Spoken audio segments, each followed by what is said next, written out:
Good evening. I call the Planning Commission regular meeting to order. It's now 6:30 p.m. on Thursday, December 6th. We are located here in City Hall inside the council chambers, City of Sammamish. And first item of business tonight is call to order. I guess I'll start on my right tonight. Roisin O'Farrell. Mark Boffman. Jane Garrison. Shanna Collins. Larry Crandall. Rituja Indapure. Eric Brooks. Okay, that's all of us. So we're all here tonight, 7 people, quorum. And the next item of business is the approval of the agenda. I move to approve the agenda. I second. There's a motion and a second to approve the agenda. All those in favor say aye. Aye. Anyone opposed say no. And the motion carries 7-0. The next item of business is approval of the minutes for the November 15th, 2018 meeting. So moved.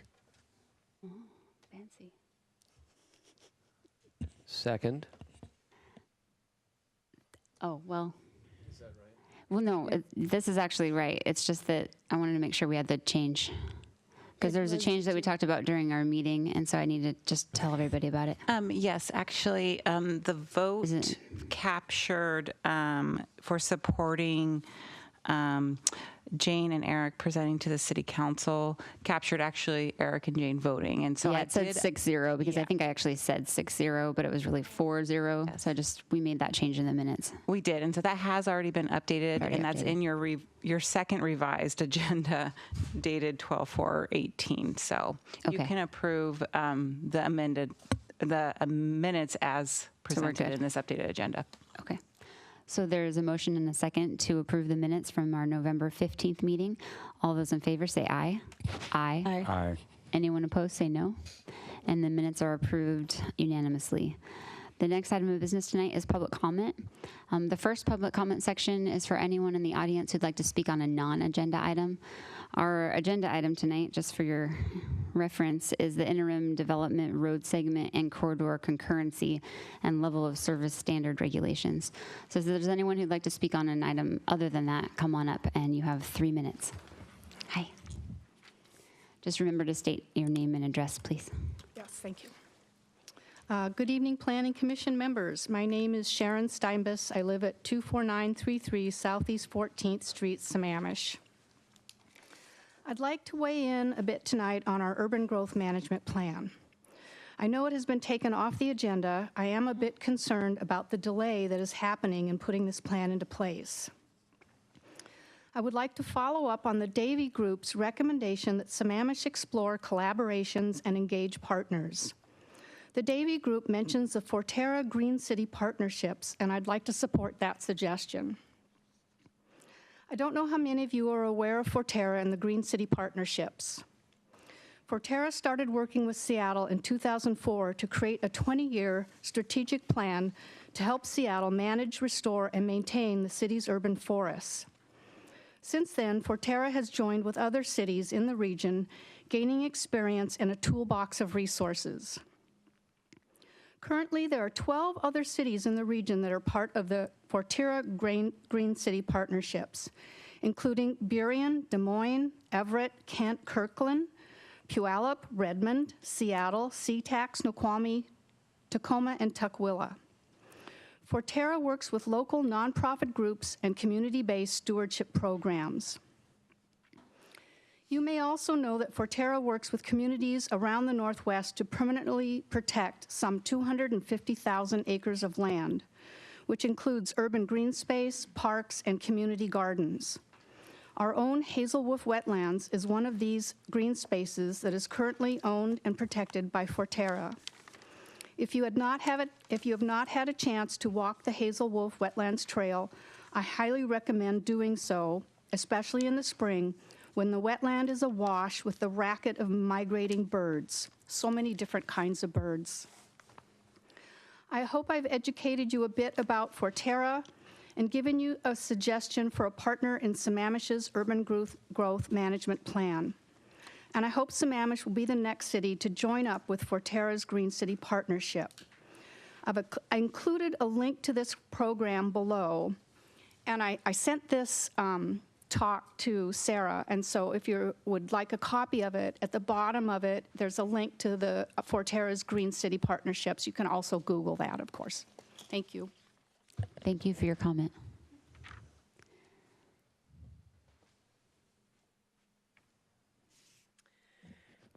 Hello there, PC members. This is Paul Stickney at 22626 Northeast Inglewood Hill Road.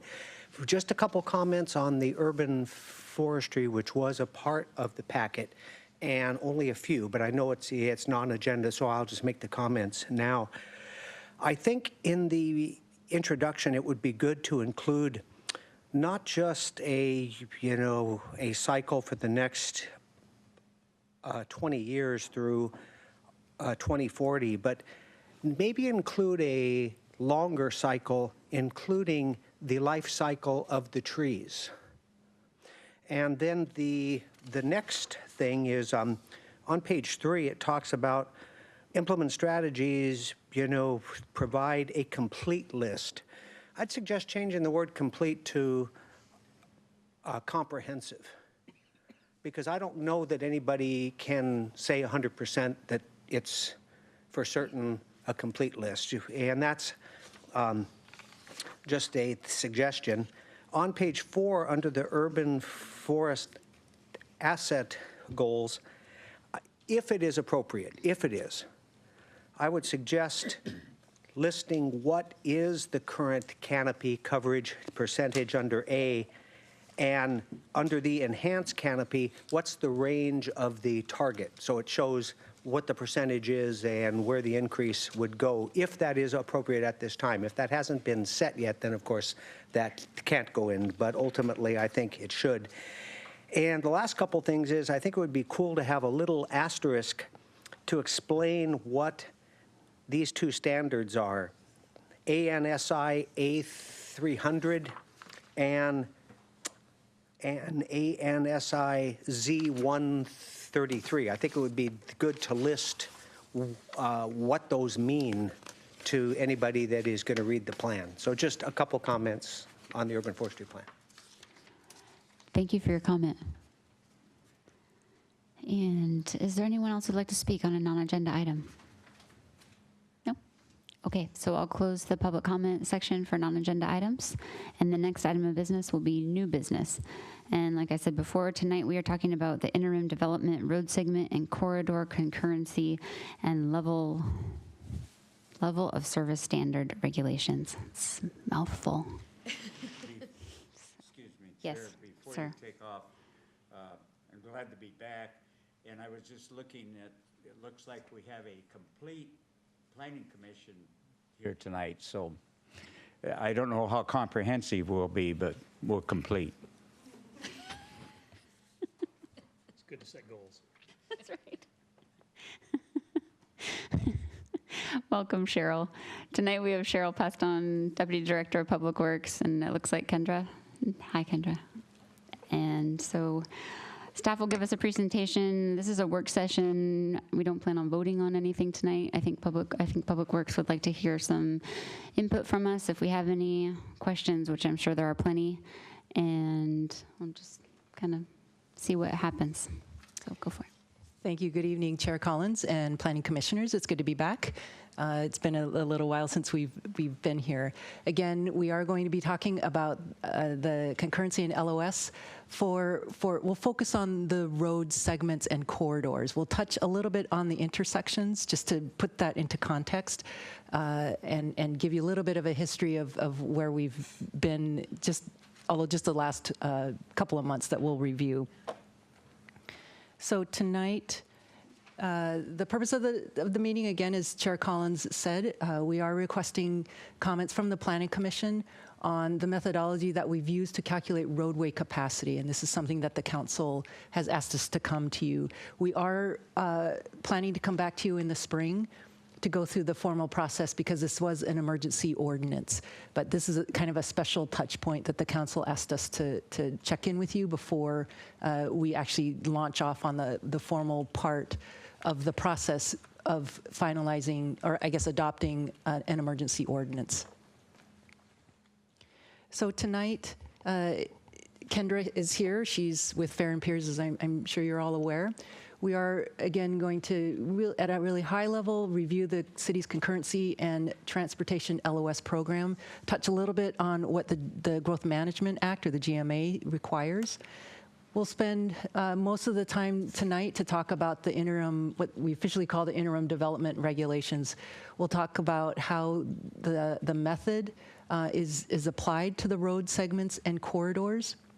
We'll show you what the resulting failures are for what we call the existing conditions, which is really 2016, and the pipeline conditions, which are the 2024 conditions. Again, Kendra will go into that a little bit more, and then we'll touch on the next steps.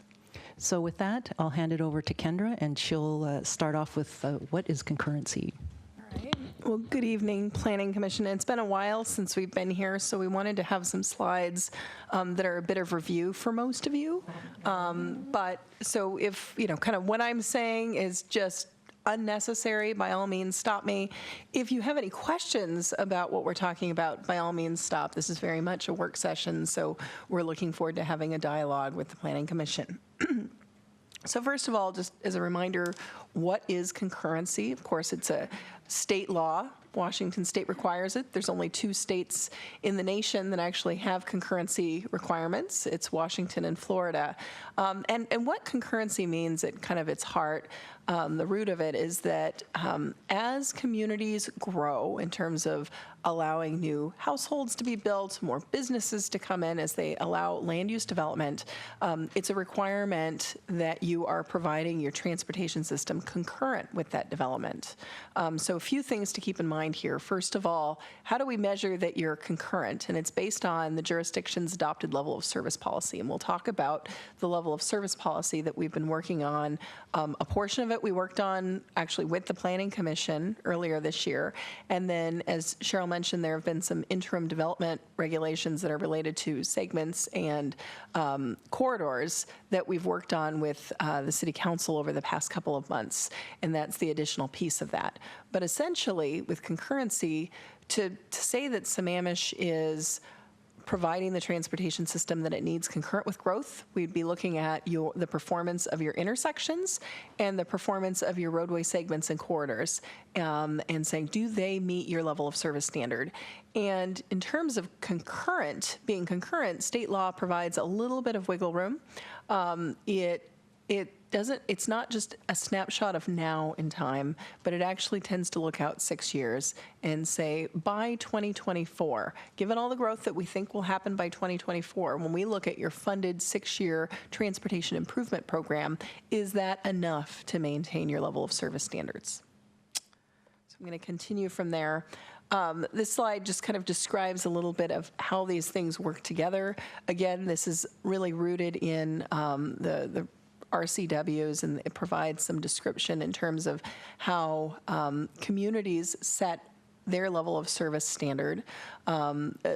The state law doesn't really give you any guidance in terms of what your level of service standard needs to be. It really gives communities pretty wide latitude in terms of what they want that to be. We'll talk on the next couple of slides what this community has decided its level of service standard to be. But with concurrency, it says that if you have too much growth and you can't maintain that level of service standard with your funded transportation program, then you cannot continue to grow and you need to prohibit development. The third piece is kind of the tool that state law gives us, which is that the city can charge impact fees to help pay for growth, help pay for the infrastructure that's needed to fund development in the city.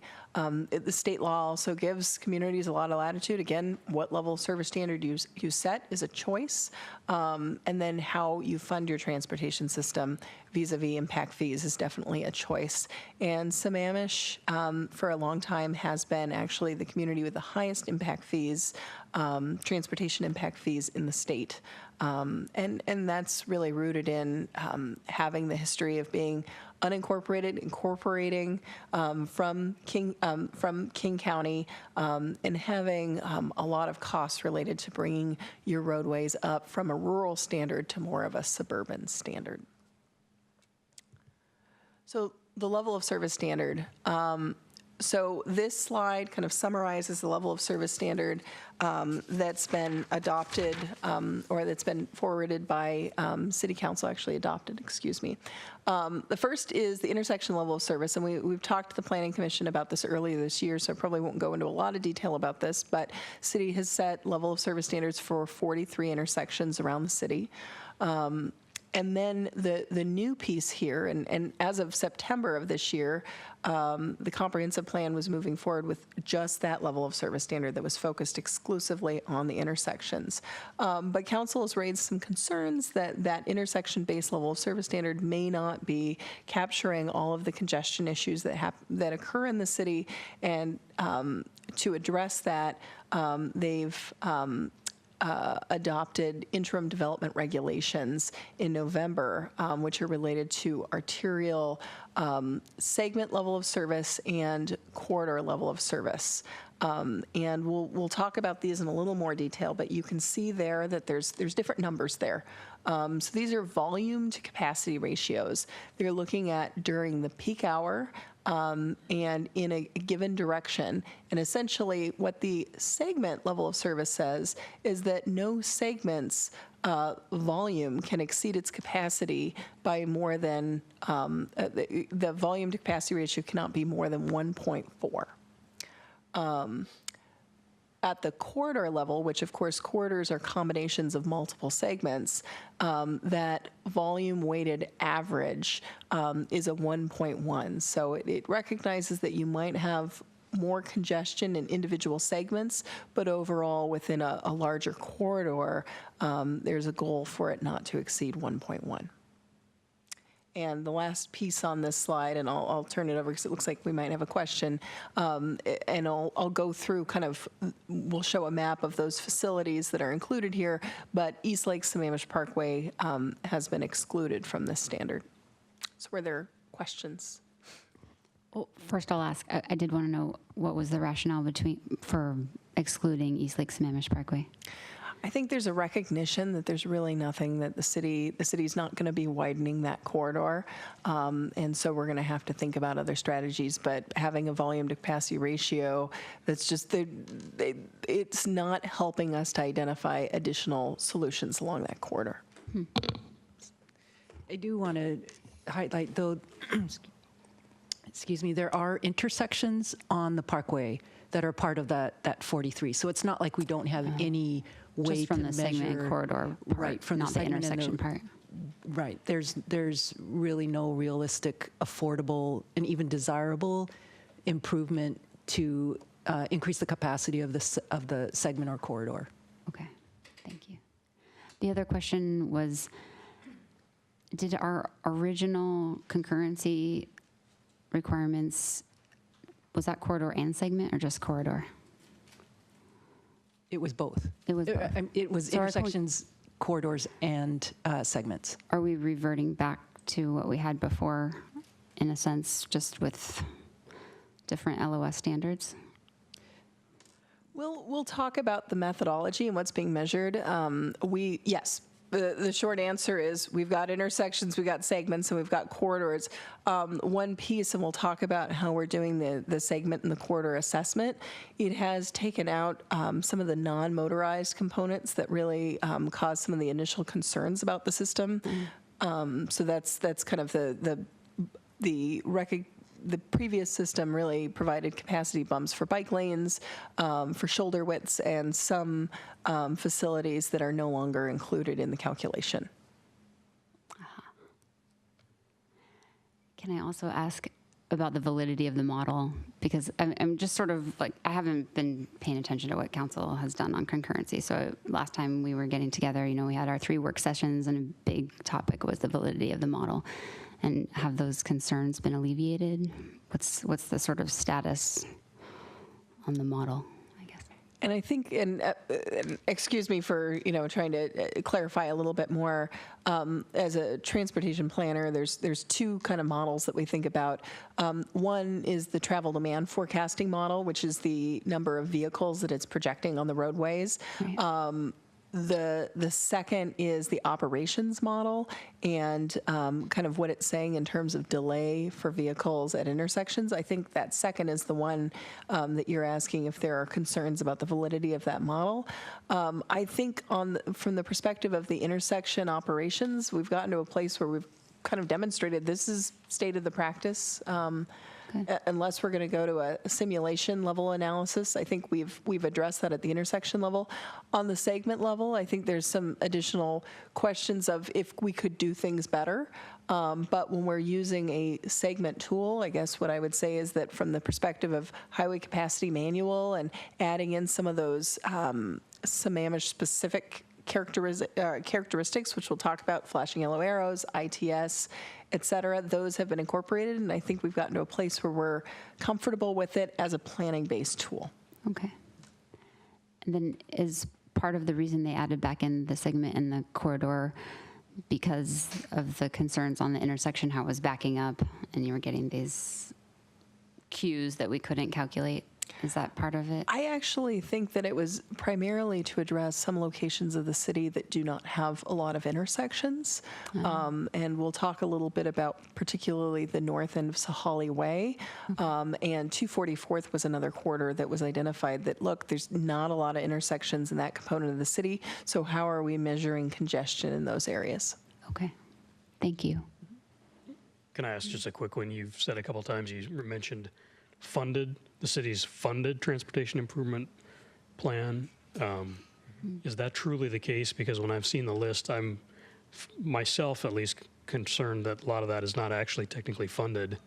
So what is actually included when and maybe we'll get to this a bit later, I may be jumping ahead, but the 2019 to 2024, the second table, the second level of analysis references the city's plan. But there's some question in my mind, at least, of whether that's realistic or not. So, and then you tonight said funded a couple times, and I thought, well, that makes me even more concerned.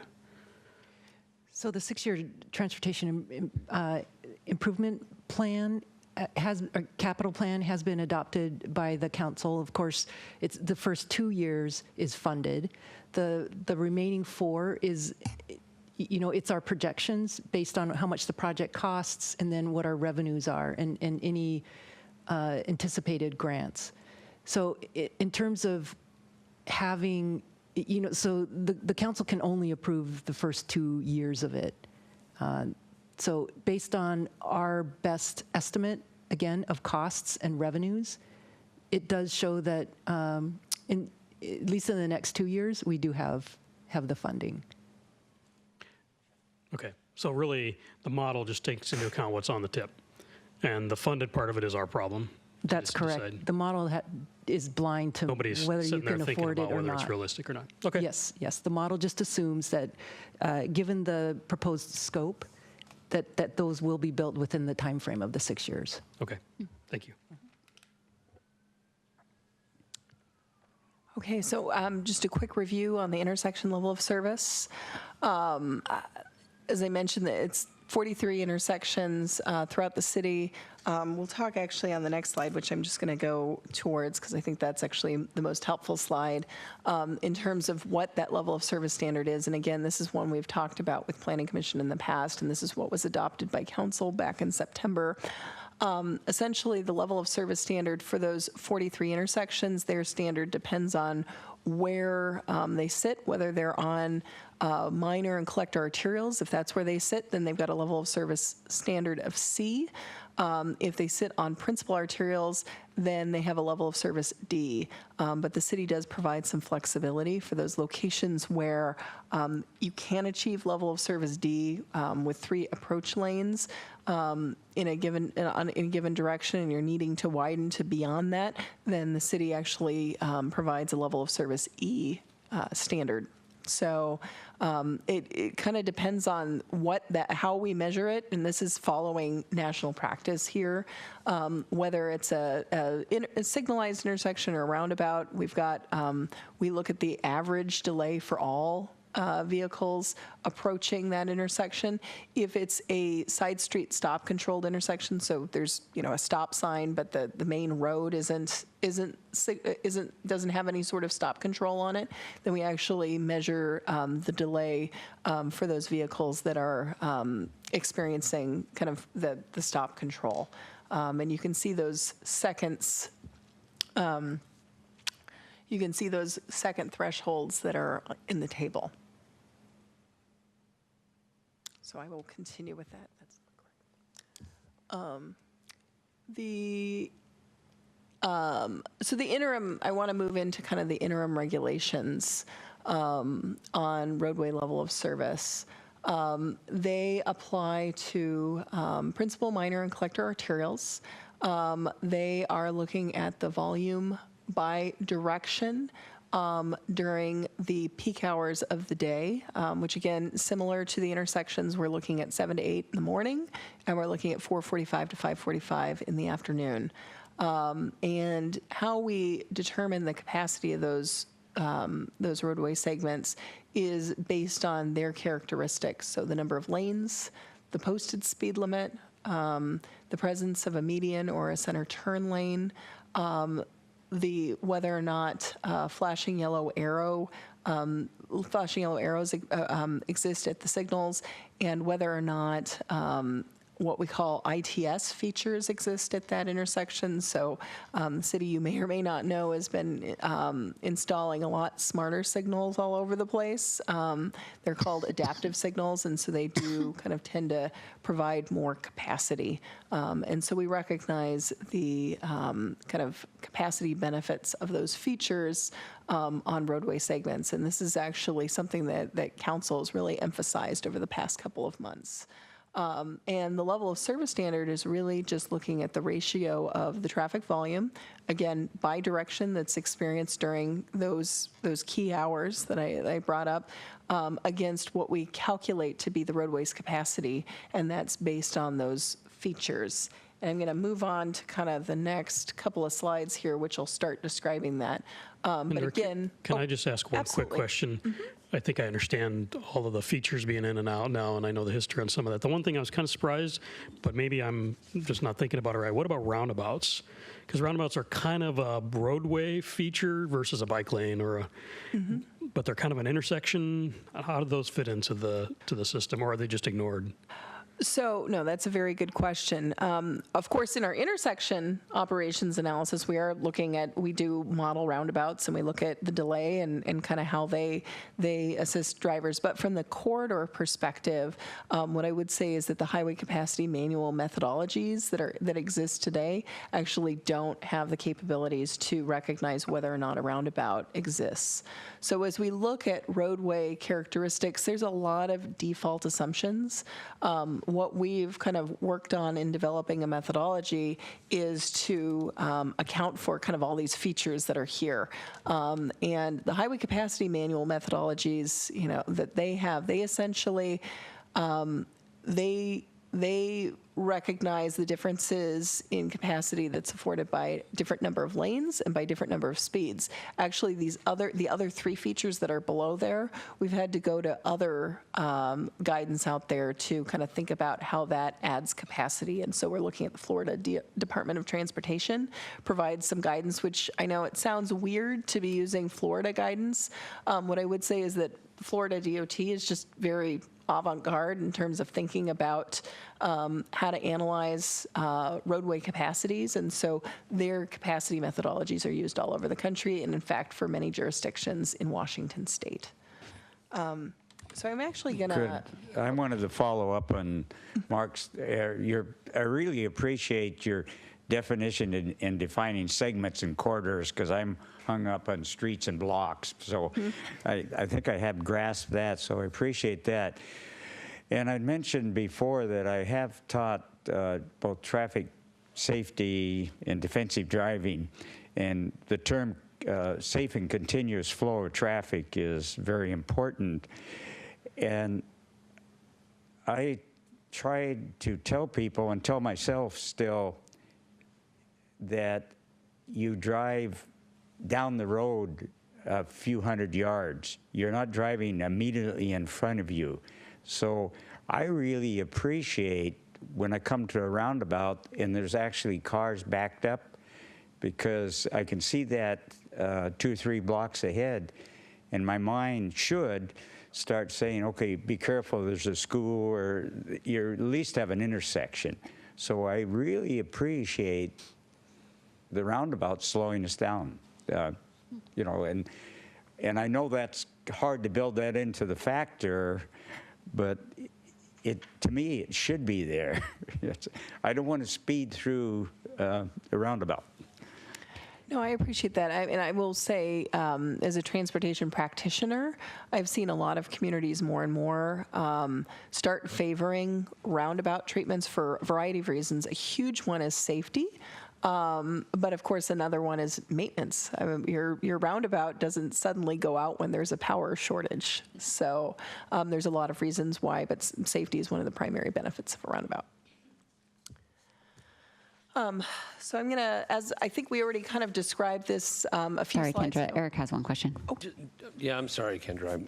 I know you're probably like to stay on a roll with these things. I was wondering what the model does with the impact of pedestrian traffic at intersections, because that seems to be a little bit like the school gets out or whatever, and a bunch of kids are hitting the crosswalk, and it starts monkeying things up. Does that play in there at all?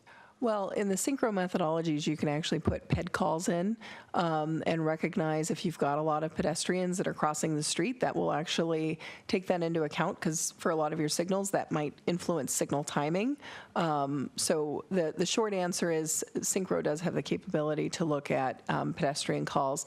I would have to go talk to our modeler to find out exactly how many ped calls were assumed, but it's typical to include them in analysis. So as a reminder, when we're looking at the roadway, the capacity is, again, determined by, or the level of service is really determined by the weighted average volume to capacity ratio of segments that make up a corridor. So that's for corridors.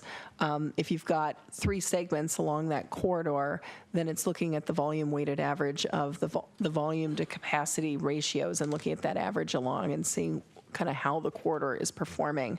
As we expressed, or as we shared a couple of slides ago, the corridor level of service standard is set at a 1.1, but the individual segment level of service standards are set at a 1.4 in recognition that we could allow a given segment to maybe allow for a little bit more congestion, but overall throughout a quarter, we want to see kind of that no more than that 1.1 level. When you say weighted average, is that length, or what's the weighting factor? Volume, not weight, or not length. Volume.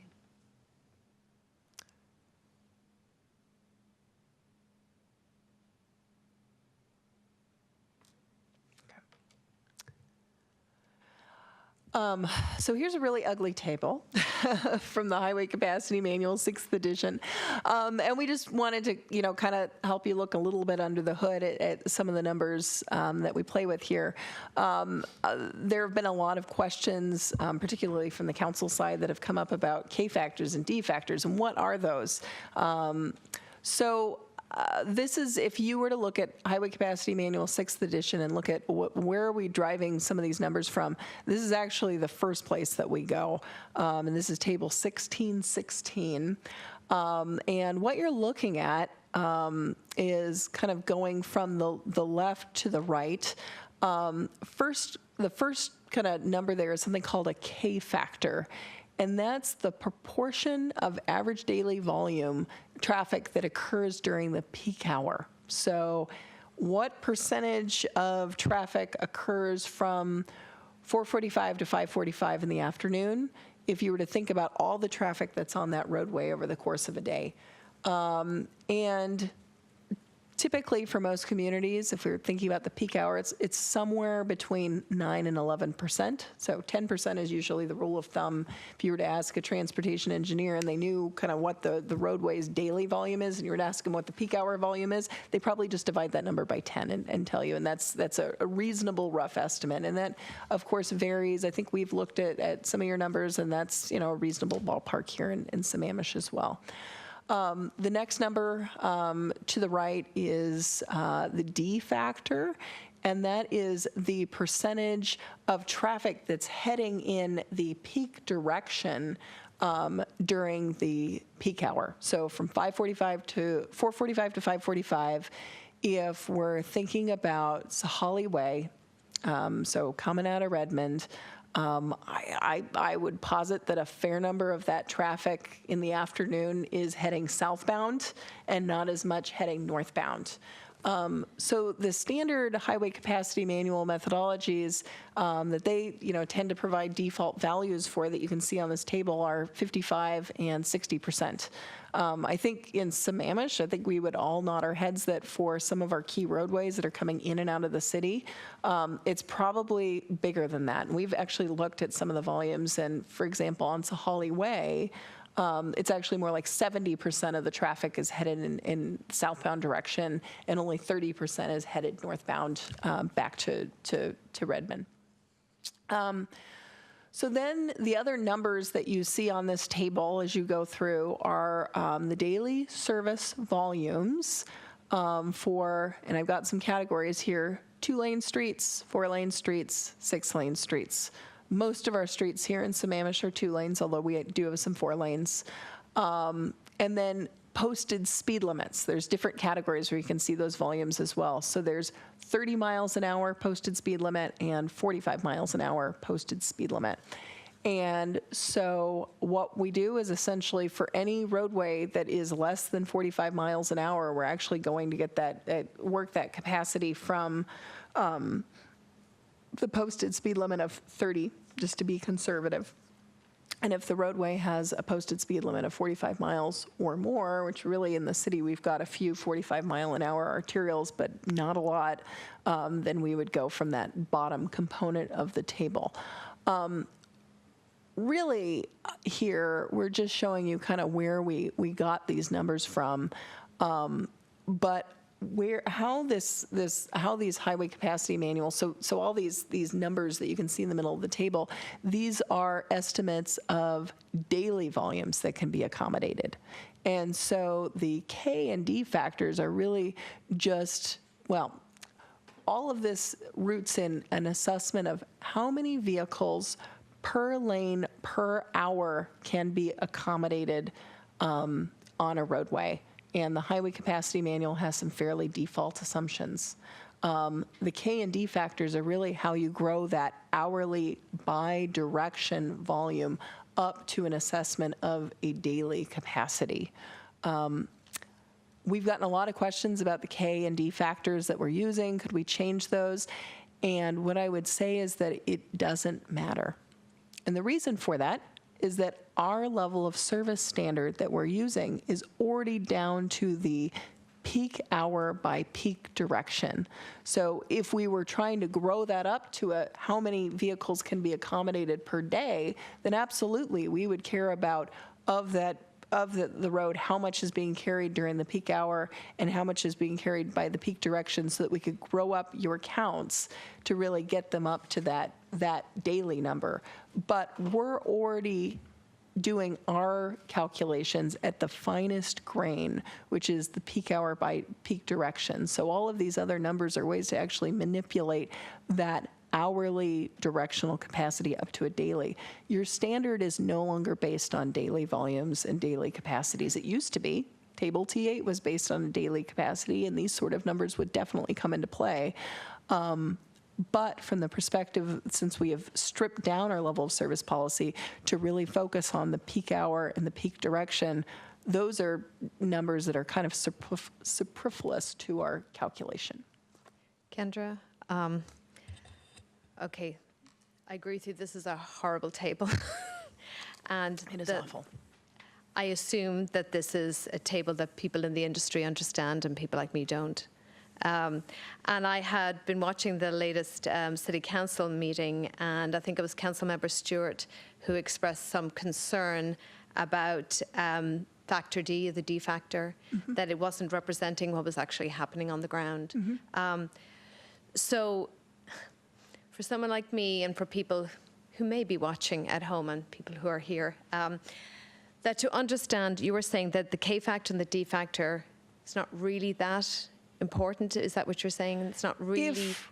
If we were trying to say how many vehicles can be accommodated per day, okay, then we would absolutely use that K and D factor.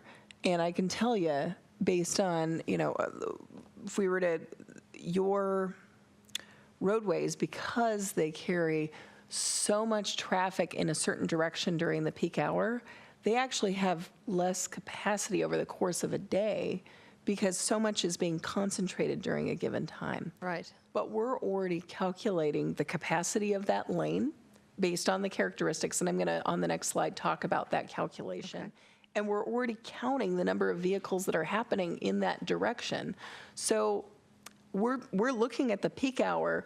All the K and D factors would be doing is looking at how can we extrapolate what we're seeing by direction, by time of day, up to a daily assessment. But your level of service standard is not based on daily assessment. I mean, we could do that calculation academically, but it would provide you with a number that doesn't have any bearing. It's not going to give us anything that we are not already getting. Correct. From all the other formula and everything that we already have. Okay. If you were a community that had a daily standard, right, then that would be a really relevant question. But Okay. we've gone down to looking by peak hour, by peak direction. And I'd say your standard is much more stringent because we are testing during the most stress-tested portion of the day. A daily standard tends to be something that's a little less stringent to measure. Table T8 was definitely a daily standard. right. So that's when that would be relevant. At this point, you've gone so beyond that. You're so much more specific Because that we're looking at peak time. Okay, Yes. all right. And a daily would be, you're looking over the course of a whole day's worth of traffic. Okay, I understand. Okay, thank you. I just wanted to bring that up because Yes. when Councilmember I Stewart brought appreciate it it. up, I just Yeah. wanted to make sure that we kind of had a chance to talk about that and have it explained. So thank you. Okay. So I do have a question from that. Yes. I guess I'm confused. I thought that we got the capacity number from the table for the daily capacity in both directions, and then applied K and D to get the single direction peak hour capacity. But what you described is kind of the reverse direction of that. Well, it's because of the way that this table is shown. So this table, when you start doing the math and use the K and Ds, so for a 30-mile-an-hour facility with one lane in each direction, so a two-way, they all carry about 880 vehicles per lane per hour. That number, so if you back calculate any of these numbers here and you multiply it by the D factor across and the K factor, you're going to get to about 880. And they're going to be the same. So again, if I had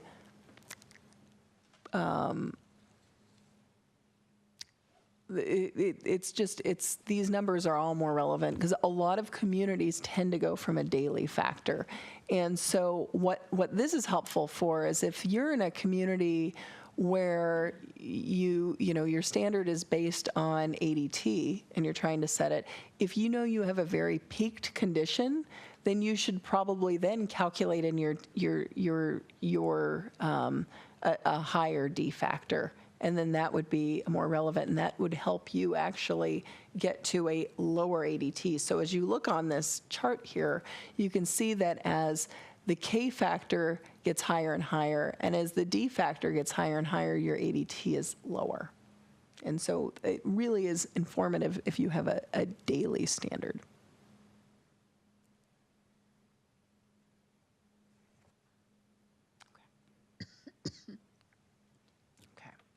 These are tricky concepts, not ones I usually deal with folks on the dais about. So So here's the actual calculation for how we are looking at each of your segments in the city. So first of all, we go into that. We start with that gnarly table that we just showed on the previous slide, and we calculate what the capacity. We start with the assumed hourly flow rate based on the number of lanes and speeds, and that's based on the table you just saw. And then from there, we're making additional adjustments, and these ones have really been requested by council to make sure that we're allowing the city to take credit for other more improvements that are happening on corridors that really do enhance its capacity in a meaningful way. So as we go through this table, so first of all, we have a question on the corridor. Generally, do right turn lanes exist? So you start with your base capacity from the previous table, and then do right turn lanes exist, yes or no? If the answer is no, then we don't do anything to the capacity, but if we do have right turns, then we add 5% to the capacity. Then we ask, are there left turn lanes? And if there are left turn lanes, then we don't do anything to the capacity. But if there are not, then we actually subtract 20% from the capacity if it's 2-lane street and 25% from the capacity if it's 4-lane street. And let me explain why. You're probably wondering, why is it that for right turn lanes, we provide extra capacity, but for left turn lanes, we're only taking it away when they don't exist. And this is all related to when you start looking in the fine print in terms of what the Highway Capacity Manual assumes in that table 1616. They've got a lot of assumptions baked in there about corridors. Whether there's left turn lanes, whether there's right turn lanes, signal spacing is a big question in there. How many interruptions there are for those signals? What is the kind of overall kind of timing regime? There's a lot of default assumptions. And so what we're doing here is we're actually stripping away those assumptions and addressing them to essentially make sure that our roadway capacity methodology is responsive to the actual characteristics of a corridor. So again, for medians, we have treatments, and you can kind of see on the slide there's different things that we do for 2- and 4-lane streets.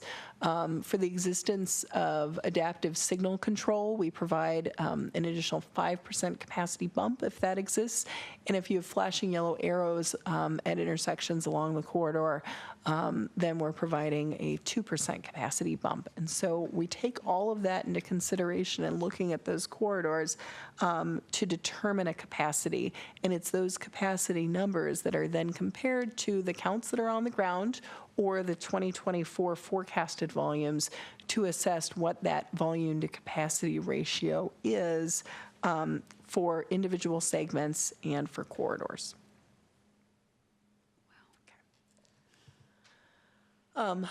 So again,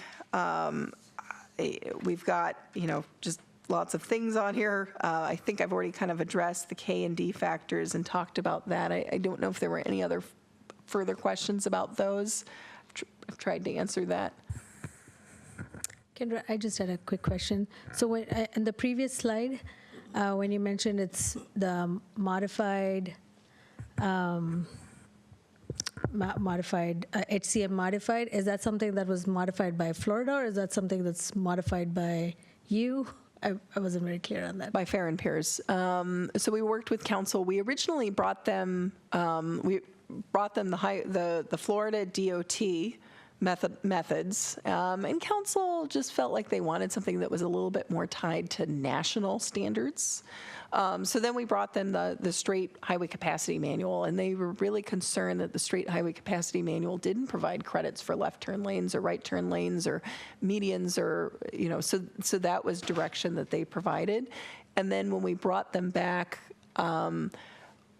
a version of the highway capacity manual that took into account the modifications that sort of reflected Florida, which was the right turn, left turn, and median calculations. They did ask that we also look to provide, recognize the capacity of ITS and flashing yellow arrows.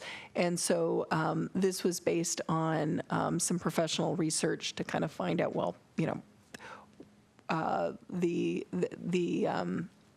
it was the National Highway Administration that provided the guidance that on average ITS could be assumed to provide a 5% capacity bump. The flashing yellow arrows was really just in talking to other engineers on the team and talking to Stephen Chen, the city's engineer, and we all felt that 2% was a reasonable capacity bump for that. And adding on to this, does the topography of the city impact any of these calculations? Because, I mean, Sammamish is unique in that way, right? And how does that affect the model, the calculations, and the calculations that go into the model? That's a very good question. These are not responsive to topography. So that is not a factor that we're taking into consideration here, although I would agree with you that definitely does impact driver behavior. If you were doing a micro simulation model, which is something, a much more detailed level of analysis that the city tends to do for capital projects. So when you're getting much closer in capital, they want to make sure that they've got all of those factors considered to make sure that they're designing the roadway appropriately, and that is a factor that is considered by micro simulation. Now that the slide came back, I was trying not to comment, but is that number 2 mean right, or is that left? Shown at... You're right, it's right. Okay, sorry. From your other left? I don't know my left from my right. I rely on my 9-year-old to help me with that. I will take responsibility for that, and I'm totally known for being completely directionally challenged. That is something I didn't learn from my surveying class in school. So one of the underlying question I think I have is in your memo to Cheryl on page 10 of 11, you have this calculation to show that the K and the D factors don't really affect anything much. But there's those numbers to the left. Where do those numbers come from? And there's probably some really obvious answer I'm just missing, but where do the numbers that you start with come from? Is there a table in the highway capacity manual that says for yes, two-lane road? the 17.8. If you go back there, so actually you can see those. You see the red box, see 17.8. Those are in thousands. Yeah, okay. Up in the header. Yep. And so you'll see, and I appreciate that you have reviewed that, because that's kind of where we did the math to kind of show they don't make a difference. And you see it varies between 881 and 885. I guarantee you that's because we're using rounded numbers. Right. So does it make any difference then if certainly much of our system is 2-lane, simple, but more and more of it is getting to be more than that? How much of an influence does the K factor and D factor have over like 228th out here? Or if we were to, let's say, widen Sahalee, is the influence still marginal so that the numbers kind of come out? I'm not saying that it's not important. It certainly does impact what the roadway's daily capacity is. But from the perspective of, again, when we're measuring the roadway's performance based on 1 hour and by one direction, the K and D factors, all they're doing is inflating those numbers up to a daily. So when you're looking at by 1 hour, one direction, that's K and D factors would be growing it beyond that. But when we're looking at that very specific time period, then they're irrelevant numbers. I know, I empathize.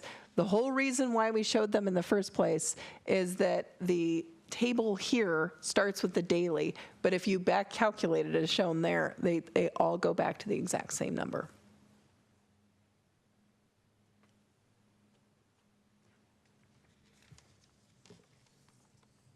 So the modified methodology is just for the corridor and segment. Correct. LOS now. Correct. So it doesn't take into consideration intersections, That's right. though you get credit for certain intersections along a corridor that it's a lot. To the extent that it improves intersection capacity, corridor Road capacity. Yes. Okay. So mostly on these next couple of slides, we just want to show highlight those facilities that are failing, that don't meet our standard. The first is looking at 2016 conditions. So this takes into account the facilities that you had on the ground in 2016, and you can see traffic counts in 2016. And you can see that you've got a couple of failures. You've got this Hollyway North Corridor, which has a failure in the northbound direction in the morning. But as you can see, all of the segments technically pass because they all have volume to capacity ratios that are below 1.4. However, in the morning in the northbound direction, the volume to capacity ratio, the volume weighted average of all of the segments is above 1.1. So that's why we have a corridor failure, but not a segment failure. And then when you look at Issaquah Falls City Road Corridor, we have a failure between 245th and Klahani Drive Southeast in the westbound direction, again in the morning. So we've got a segment that is above 1.4 there. But the overall corridor actually is passing. And then I just had a question, I'm sorry, Kendra, about that last intersection. You're talking about the 245th. Sure. And you probably don't know this, but I was looking for that on the map today, 245th Avenue Southeast, and maybe I'm most likely wrong, but it's nowhere close to Klahani Drive Southeast.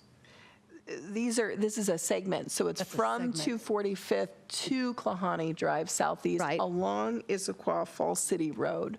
It's like from Klahani Drive to Eastridge Church. It's like, I think it's actually, Eastridge is on 245th. The Eastridge Church, that huge church there on Issaquah Falls City Road. So that part of the road is called 245th? Well, no, so that's Issaquah Falls City Road. Right, yeah. And so the corridor or segment, is it? Segment. The segment that they're talking about is along Issaquah Falls City Road from Klahani Drive to where you see Eastridge Church. And what's 245th? It's right there. That's basically the intersection right there. There's a 244th, I think, is a small housing development, or maybe just one or two houses so there's a little to the road right. there, 245th. Yeah, on the opposite side of the church. Am I right? Okay. Well, just when I went on to just on the GPS, it has 245th over by my house. So I just was confused as to what 245th was. Oh. Yeah, which is over by Beaver Lake Park. And I just thought, I'm not quite sure what that is. 245th must be a Avenue different one. Southeast. Yeah, 245th. It might just be that we can bring up Google Maps. Yeah, I brought it up on Waze and I brought it up on Google World, and it has it over by my house, which is on Beaver Lake Park near the ballpark. And then just extend it if you keep It's actually a small little road into a development. You know, it's a side street up from Penny Lane. And so I thought, well, maybe there's probably another 245th I think that's somewhere. what's going on. But it was just odd that it didn't, that's the one it shows. So I was just confused that maybe it was a typo. So I just was, I think it's just about like a half-mile stretch from Klahani to wherever this 245th is. Yeah. Yeah. No, and I'm sure that's fine. I just wanted to know that make sure it was being identified as the correct road. And if I'm wrong, that's great. But if not, that's also great.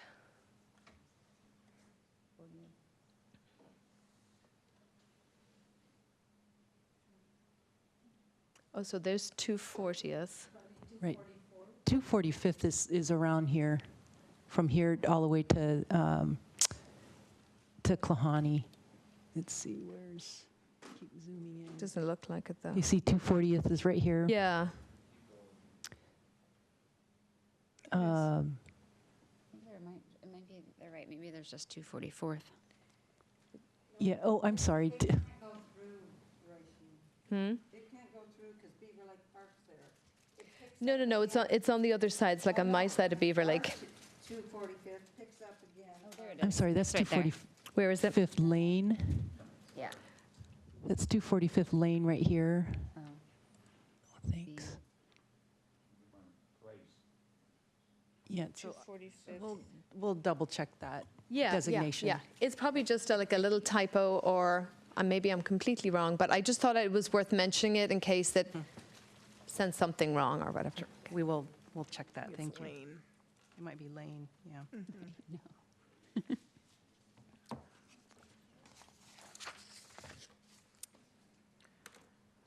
So I think one of the more important things to recognize about that corridor is that Issaquah Falls City Road is one of the corridors the city has on its tip to fix. And so the happy thing about that solution that I think is to 245th Lane, so we appreciate that catch between Klahani Drive and 245th Lane, is that it actually does get fixed within our 6-year horizon. And so when we look at 2024 pipeline conditions, there's only one corridor that is currently having a failure on it, not meeting our 1.1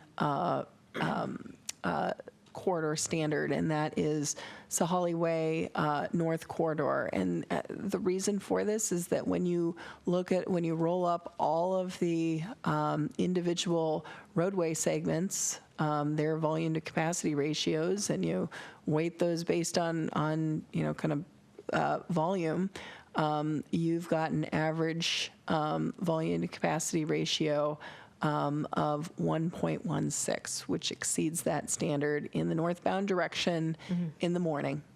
And this didn't come as a surprise to the city. Sahalli Way is obviously a corridor that's been a big focus of discussion, and there aren't a lot of really easy answers for it. We really looked, it was like, is there something, easily we could just throw on our tip and be done with this? That would be ideal. But unfortunately, this is a corridor that requires some significant study and some significant solutions. We're hoping to address this through the TMP, but this is really kind of the sticking point right now. And I would like to jump in here. I think Kendra mentioned earlier in the presentation that if we do have a failure, we can stop development. I think, Kendra, you can correct me if I'm wrong. The GMA does require the jurisdictions, though, to address the failures. So while right now that corridor does fail, we are planning to have another workshop with the council to give them options on what their options are to deal with Sahalli. So that won't be till January at the earliest, though. I have to throw in the comment that I'm shocked that the southbound direction is pass, because I was on it 2 hours ago, and I can guarantee it was not passing. It's Holly coming up the hill. And just a quick question on that 2024 modified methodology. 1, 2, and 3 are coming up as fails too. Oh, I did not show those because the council decided to exclude the Parkway. Right. That's why but it's we're not showing. Yeah, okay. I mean, we included it in the table just for information purposes. Okay. But the entire Parkway segment and corridors are not included in the concurrency program. Okay.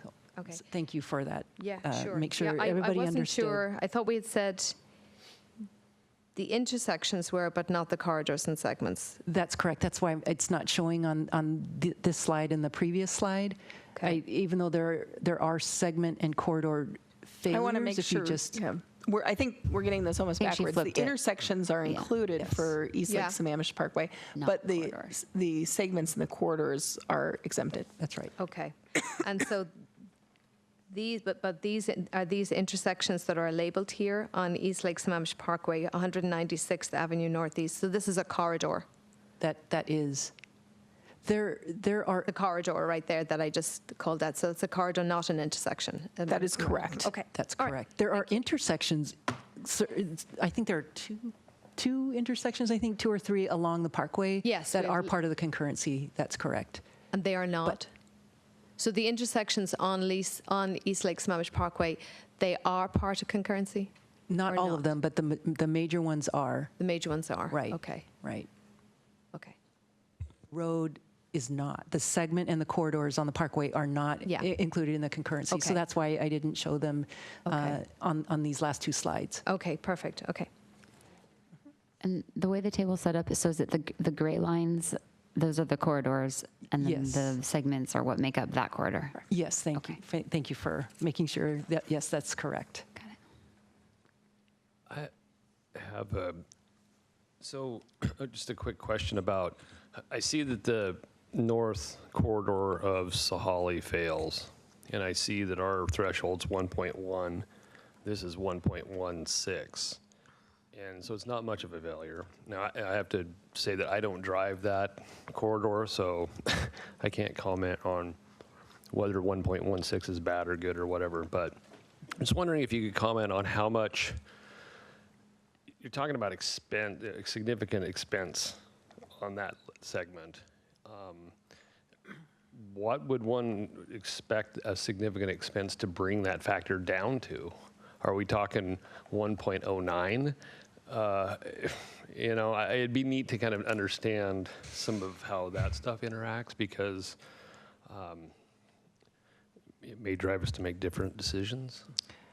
It's likely going to be, I mean, if there's some widening component, if you were to add another lane to that, that would bring it down quite a bit. So there are things, that have relatively minor impact, and there are things that have major impact.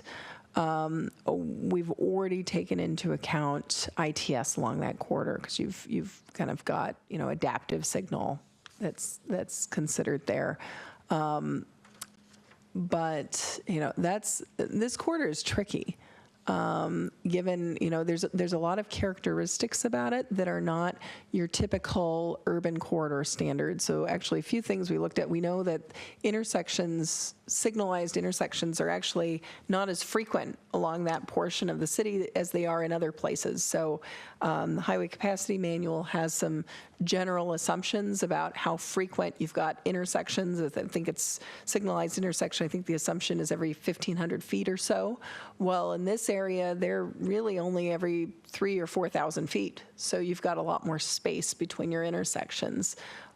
So this corridor, I think it's going to take some detailed looking at by the city, and probably some creativity in understanding kind of different solutions. So, I can tell you, add some lanes to that and it'll work, but the cost of those lanes and how those kind of compete with other places the city could be investing their money are substantial. And I think that's why there's been such a rich discussion around Sahalli. Is it 5 lanes? Is it 3 lanes? Is there something in the middle there that will continue to provide additional capacity, help us to improve the driver experience for residents, and at the same time, not put all of our city dollars just into that one corridor? So unfortunately, I don't have any easy answers. I think city staff is taking a detailed look at what some of those solutions could be. But I guess to your question, are we just going to get to 1.09? That's technically, we get to 1.1 and we've passed. But city staff is looking at I would say, a full suite of solutions. Probably some of the more modest solutions probably do only get you to 1.09, but there are probably others that provide more substantial benefit.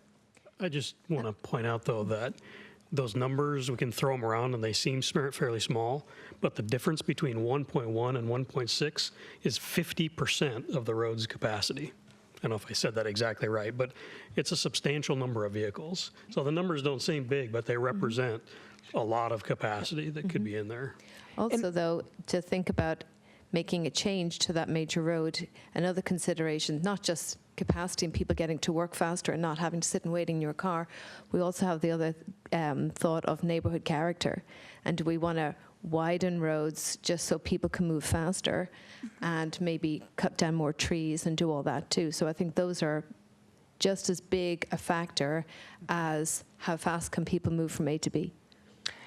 I really like the that discussion. I mean, that's what we're trying to get to with the TMP, if we can get kind of concurrency moved aside so that we can actually start having that richer question, because we're looking at just one of the many data points when there are many, many that we should be using. And I just wanted to comment on Commissioner Bogman's comment. You're absolutely right, the difference between 1.1 and 1.6. I do want to make clear that the number up here is 1.16, so it's a 5% difference in capacity.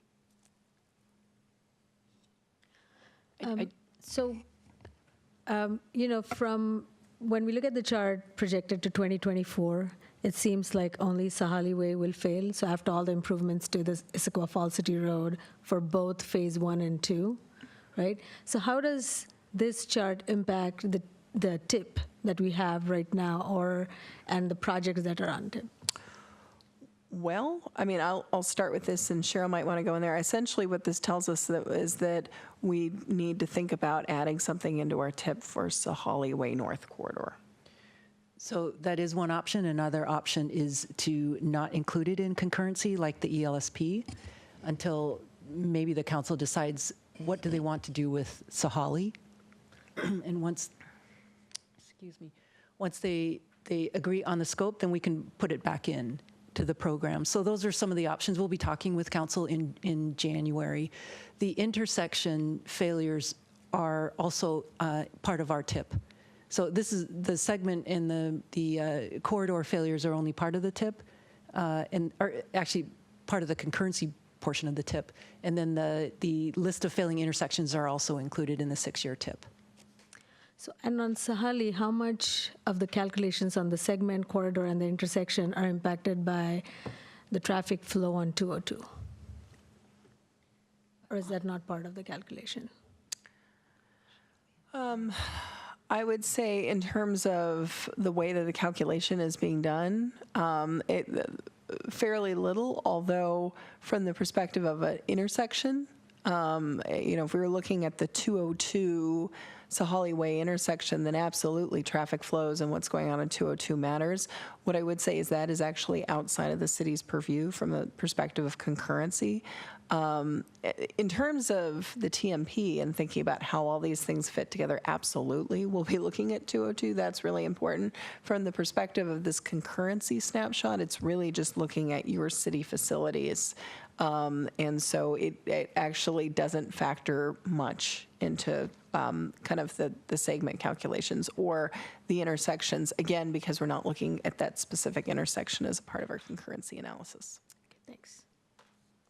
This question is actually for Cheryl. There was a project to widen Sahali, and I think council decided to not approve the contract, right? That's correct.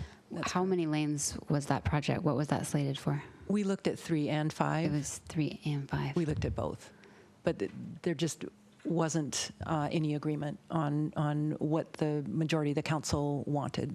So I believe that Petite is still under contract, but it's on hold. So there actually is a project that's fully engineered, but was it just at the contract bid? No, we actually did hire a consultant, and we did what we would. So they just couldn't decide on the 3 versus 5 lanes. It actually didn't. It wasn't completely. So it's not completely designed. Oh no, I would say we're probably at preliminary engineering. Okay. Yeah. Okay. The contract then was probably just for the consultant to do the analysis. Yes, that's correct. Okay. That's correct. Got it. And that was in 2016, or? I think it was. Okay. Yes. Time goes by, but yeah, that's about. I know, and I think, if I'm remembering it correctly, one of the objections, or one of the concerns that was brought up was that since 202 won't improve, the driver experience on Sahali, even if you maybe increase the lanes, won't improve the whole overall experience, and that's what I was trying to ask. How will widening Sahali or doing all the improvements impact driver experience, and then also all the other calculations, because we still have that 202. I think I remember some of that discussion with City Council, and if I remember rightly, they had come up with a particular design that they were going to go forward with, but it came to pass at the meeting that it was not going to improve any capacity on the road. It was going to address certain safety considerations. They were going to put in bus stops and turn-ins for the buses to get off the road and sidewalks for people to wait safely for a bus. Because the concern was when you're waiting for a bus in Sahalli, there's nowhere safe for you to stand because you're on the hard shoulder. So that was kind of the focus. And there was a median, I think, put maybe in the center. And then I think that certain council members said, well, what's the point of moving forward the project if we're not really going to fix the issue that the people along Sahalli are asking us to fix? So they decided, I think I'm remembering right, not to go forward then. Right, and part of that conversation, we were using the table T8, which did increase the capacity for non-motorized. We're using a completely different methodology now, and so I think it's a different conversation now. But part of the answer to your question is, say that we widen to 5 lanes. Really what you're doing is you're just pushing the congestion point. You're just getting to the congestion point faster. And is that the vision for the city? Is that their definition of improving the efficiency of the system? And is that where we want to spend our money? It's a naughty situation, especially because the last about mile belongs to the county, and it's what we call an orphan road. You know, the county, if you look at it from their perspective, they're not going to do anything about that road because WashDOT's on one end and the city is on the other. So we have come to an agreement, though, with the county to restripe the lower portion of Sahalli to allow more holding capacity in the northbound direction. So that'll help capacity. And I'll say with the bus pullouts, that adds a little bit of capacity because it gets the bus out of the traffic. But it is challenging for the transit system, for the transit providers, because drivers tend to not let the bus back in. So that, you know, there's these kinds of issues are really, really challenging, and a lot of factors that maybe aren't obvious to the casual observer. So this is a tangent conversation, but I just do want to add a couple things. One, there is a survey out right now for 202 improvements. So there is the potential that they could make some improvements on that corridor, which would certainly impact the northbound direction, conceivably. Yep. And I also have to say that as representing the thousands and thousands of people that drive the southbound direction up the hill into the city, and I'm one of those people who does that pretty much every day, I would desperately like to see some improvements made. So we may not be able to control the northbound direction, but we can certainly do something to improve the southbound direction. And I think it's important to keep those two separate because the southbound direction, you know, is all within our control, not State Route 202. The contribution of the traffic certainly is 202, but once you hit that road and there's a ready-mix truck driving up the hill at 5:30, guess what? Everybody's backed up on our road. So, for what it's worth.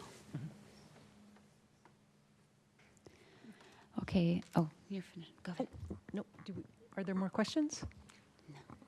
I have a comment, and I don't know if now's the time. I don't know how close we're to the end of it. Let's do, I did want to start comments. So, but do you want to finish next steps and then we'll move to comments? Sure. If everyone's done with questions. Eric, did you have a question? No, that's fine. You're good? Okay. All right. Sure. So next steps is we need to hold a public hearing with the councils around January 15th. We'll be coming back to you all for official review of any changes and edits to the interim development regulations, and then the council will be adopting whatever additional changes to the code no later than May 20th to stay within the 6-month requirements for an emergency ordinance. So that is our last slide. Go ahead, Jane. You're first. I had my mind kind of made up after I saw the packet, but now I'm even more convinced of what I said. The more I hear about, the less I want to use these numbers to determine the basic guide for transportation planning. I am concerned about all traffic issues, not just congestion, but also safety, image, the environment, and transit opportunities. I think about the impacts on bike lanes and walkability, as well as the stress on drivers and residents adjacent to arterials. Those concerns are the basis for my vision for traffic in general, but the numbers are different. They are tools engineers use to achieve a goal.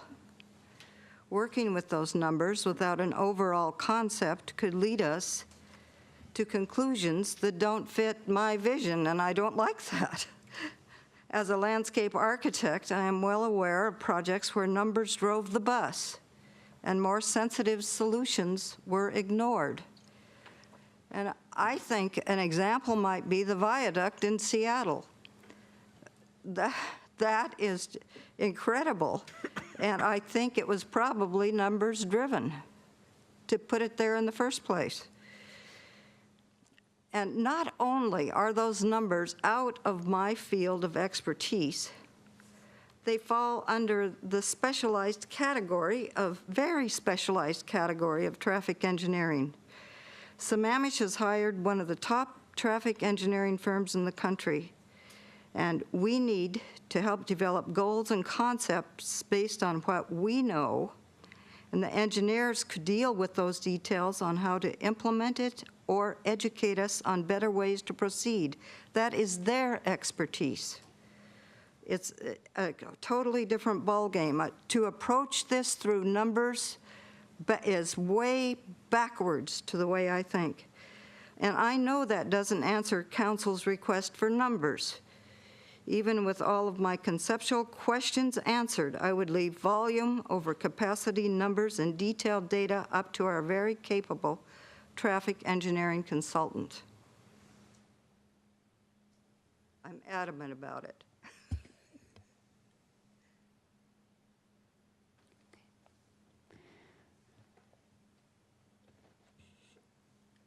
I didn't mean to shut down all. No, Eric's. Well, I think that I think what you say resonates with many people in the community. I think that we're all kind of struggling for structural scaffolding to put these things that we're coming up crafting with onto, and they just kind of seem to be these formless blobs that are kind of hanging around. But anyway, back to these bus turnouts and things like that, and kind of whittling these things. Like Mark mentioned, any relief could help, and we shouldn't. Somebody said, hold out, throw away the okay for the for holding out for the perfect or whatever. So if we could, whittle down those numbers down a little bit to where if a bus turnout lane could get it to 1.1, and that makes the number happy, then that's what we can do. Whether it really makes a difference in driver experience, I don't know for sure. You mentioned that you could pull that segment out of the model. The East Lake Sammamish was pulled out, and they could be put back in. And I'm assuming that these models are rather layered and complex as a result of that layering. And I'm just wondering about pulling layers in and out, if it has any ripple effects on neighboring roads when you do that, and if any data by pulling that out, you know what I mean? If you could give us some unclear, untrue results. May I actually immediately respond to that? Because I think it's a good question. So we're not actually taking it out of the model. We're not pretending it's not there. All that's happening with East Lake Sammamish Parkway is that we're exempting it from the standard. We're saying, all right, we're looking at volume to capacity ratios in all your streets. We're actually looking at it just for informational purposes, but we're not making it subject to concurrency. And so what Cheryl suggested about North Sammamish or North Sahali parkways, look, we're working on it. As a part of the TMP, we're looking to solutions. We don't know what those solutions are. So until we have, kind of a viable path forward with that roadway, what she suggested in that circumstance was that you don't include that in your concurrency calculations right now. And, that's kind of, I think, does kind of ring true with state law, which is just kind of, well, if you've got failures, you as a community and you're stopping development, you as a community need to be coming up with viable solutions. And that's something that just, it takes some time. So what we would basically be doing is taking the Sahali Way North Court and gray it out. So it just is not part of the it's not a concurrency segment or a corridor. Right. We'll leave it in the model. We'll model it, but don't hold it to account, so to speak, as far as it's the being able to concurrency, pass, right? yes. Concurrency-wise, but you're still tracking the volumes it's covering, Yes. it's handling, and how those volumes impact neighboring roads. I Yes. kind of see that. yes, Still something it in still there is part of the traffic model. Right. Okay. All right. Thank you. Oh, go ahead.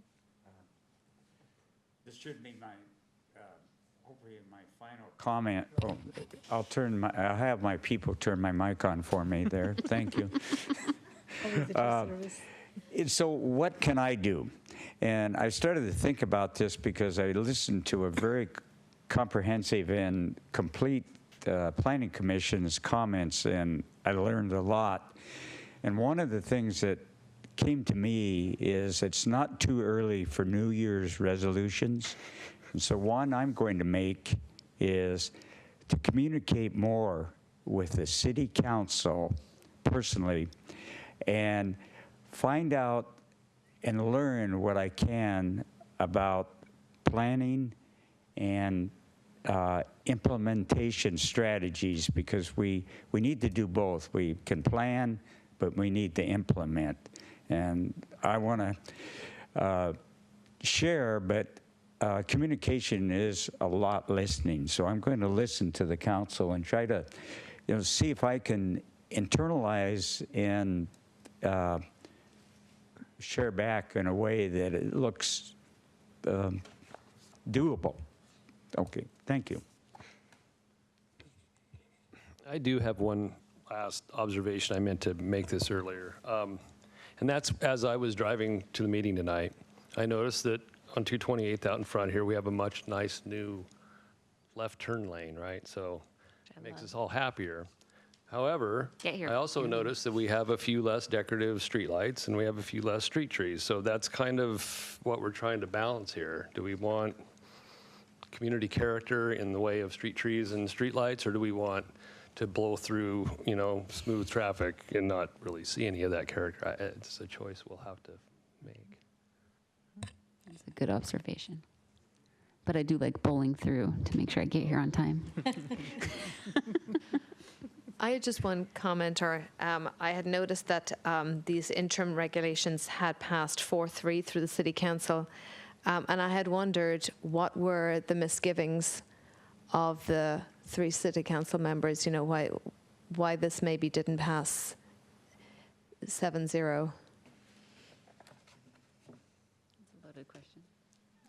I was. I only ask it from a standpoint. I only ask it from the point of view that maybe there is an issue, or maybe there is a point that we haven't. Maybe something really obvious. That if there is something we're missing. Yeah, and especially when something passes 4-3, it's pretty close, right? Mm-hmm. So it was just something that occurred to me, and I had written the vote down, and I just thought, I wonder what the misgivings It's a good question, because otherwise I would say that this looks very fine-tuned and it looks like a lot of effort was put into it, and that many and that we've hours modified meetings, it down to just down to the hour, down to the direction, down to each car, each vehicle. So I don't know how we could get any more specific. So it's a good question, because I don't have any problems with it otherwise. No, and nor I. It was, I just kind of, is there something, when a vote comes like that, is there something I'm missing that I'm not, because it's hugely technical, and as Jane said, engineers of this kind are very, it's very mathematical, and most of us are not. I'm not that way inclined. So I just wondered, is there something that I'm not, is there an angle I'm not seeing? However, having said that, I do think it's time to move on and move forward, get off concurrency and move forward. With concurrency, I agree. But it was just something I was thinking about. We don't really have to discuss it too much. Let's see what Cheryl has to say. I actually was not at that meeting, but having sat through several other meetings, one of the concerns when you look at the calculated capacity versus the measured volume, there were a couple of council members, or at least one, that had a lot of concern about the calculated capacity versus the measured volume and why the numbers were so different. That's partly why we're here tonight, because the council had asked us to come to you and just weigh in on this K and the D factor. As we've walked you through it, and again, I can't even say that I totally understand it because it is a complicated table, but that the D and the K factor really don't affect the calculated capacity. It really doesn't. So that was one of the reasons I believe that one of the council members voted against it. I don't know all the reasons though. Okay. And I do feel assured by somebody like Kendra when she says that it's not going to impact. It's going to impact in the way she explained. I feel good about that. Is that okay? I had two technical questions, which may be really simple. One is, how are the segments determined? Is that someplace existing already, or? And then the other one is, so we kind of have three measurements now, and I'm going to make the assumption that this is correct, but any one of those three failures results in a concurrency test failure, right? Correct. So that somebody who comes in with a development application and they fail a segment, but that doesn't affect the overall corridor, can they make the argument that, well, I'm not affecting the overall corridor? I think this brackets it pretty clearly, right? Yes. Okay. All three of these are attached, and I forget you. Oh, the segments. Segments, yeah. These have been in the comp plan. We didn't make any They're changes. in the comp plan. Okay. Well, we did add some when we were planning to amend the comp plan in 2017. We did add a few more segments, and some of the corridors we divided up into more segments. Part of that is driven by the similarities of the segments along a corridor. Some of it was driven by if you have, let me back up. Part of the conversation over the last several months with the council was, well, if you want the roadway to be part of the concurrency, do you want just segments or do you want corridors? And what we advise the council that if they just go with corridors and say that's a 2-mile corridor and it fails, you have to fix 2 miles. Yeah. Which that's a pretty significant project. You might want to, but you want the flexibility to be able to just fix a portion of that corridor, say 228th. So that's why they settled on, well, once they decided they wanted the roads to be back into the concurrency program, that they agreed to have corridors and segments. Yeah, I think it's important to put the corridors in there, though, because I think there's a history of that system maybe not being as transparent as it could have been. So now having both of them in there pretty clearly, that's the right way to do it. I have a comment. So thank you again, staff, for coming back here and explaining these, the concurrency, because I know we've been at it for a year. I have, my first question is, the way this is supposed to work as a process is anything that we need to make policy on, it comes to the Planning Commission first, and then Planning Commission makes a recommendation to the council, and then, they debate, they investigate. This seems to me the other way around, where it's, this is a policy. I mean, there was a need to measure traffic and do all these calculations to reflect the lived driver experience. And I think that's why we've changed the models and then how we calculate. But it seems to me that council has already told us this is how we are going to do it. Right? So I am, as a planning commission, we're happy to review this, study it more, but it seems like this is the policy that council would like to go ahead with. So I'm kind of at a loss to understand what else can we do in here, or, what modifications can we suggest, and what would be the scope of our purview of this material?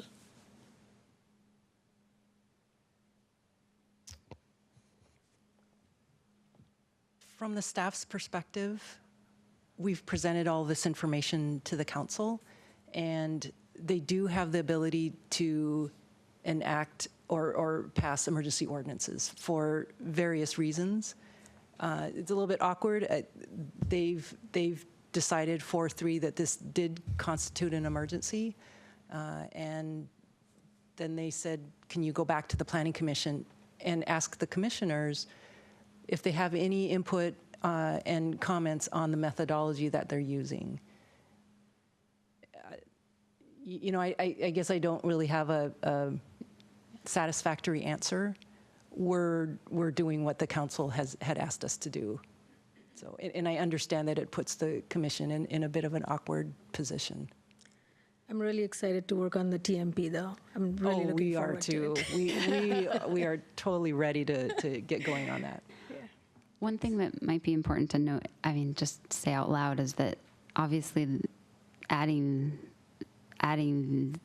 the corridor and the segment LOS makes the concurrency testing more stringent, right? I mean, so it makes it more expensive. I would think that that is the reason for the 4-3 vote. Yeah, I think kind of in light of what Ratucci just said, it might have been useful to have been told by City Council, yes, it passed us 4-3, but this is why it wasn't unanimous. These are what we like about it, and most of us like it, but there is a large minority of us that don't, and this is why, and you might want to talk about that. Right. So that might have been useful. However, I am, and I'm sure everybody in the city is anxious to kind of move on. So maybe that's why also. But that would have been if we were talking about maybe a completely different topic, and they were putting through interim regulations and coming back to us having voted, it might be nice to hear what the dissenting opinion is, so that it would be useful to our discussion as well, because there might be part of that discussion that we're missing. Right.